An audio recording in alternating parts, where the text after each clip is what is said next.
Hello बच्चों, let's see this question. The question says a hollow metal sphere of radius 5 centimeter is charged such that the potential on its surface is 10 volt. The potential at a distance of 2 centimeter from the center of sphere is 0, 10 volt, 4 volt, 10 by 3 volt.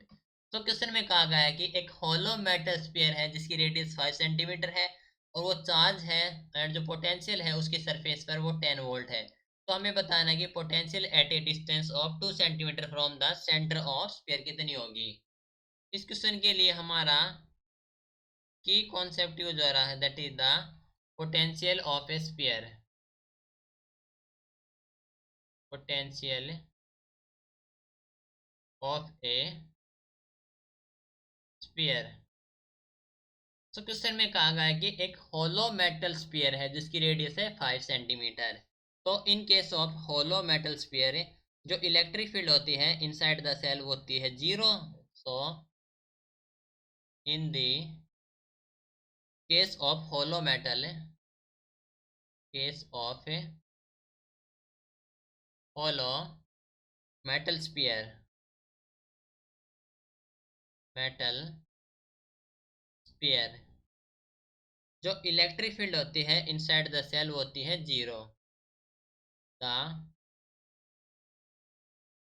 Electric field inside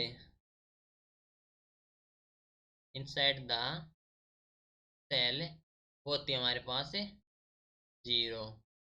ठीक है, that means जो ई होती है inside, ई inside होती है हमारे पास 0। ठीक है, दैट मीन्स जो पोटेंशियल है इनसाइड द सेल वो हमारे पास क्या हो जाएगी, वो कांस्टेंट हो जाएगी क्योंकि जो इलेक्ट्रिक फील्ड है वो हमारे पास 0 है।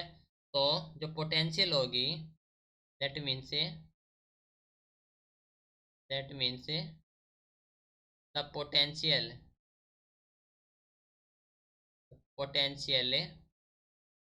एट द, यानी कि पोटेंशियल इनसाइड द सेल है, potential inside the cell is constant. Okay, that means जो ई होता हमारे पास है वो था हमारे पास dv अपॉन डी आर। तो दैट मीन्स जो ई हमारे पास 0 है, दैट मीन्स चेंज 0 है तो ये कांस्टेंट हो गई। तो हम कह सकते हैं कि देयरफॉर जो पोटेंशियल होगी at the centre of sphere वो सेम होती है सरफेस के। So therefore the potential, the potential at the centre of the sphere, at the centre of the sphere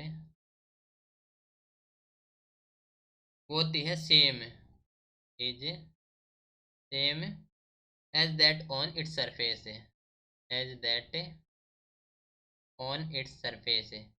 okay, same होती है वो इनसाइड और सरफेस सेम होती है।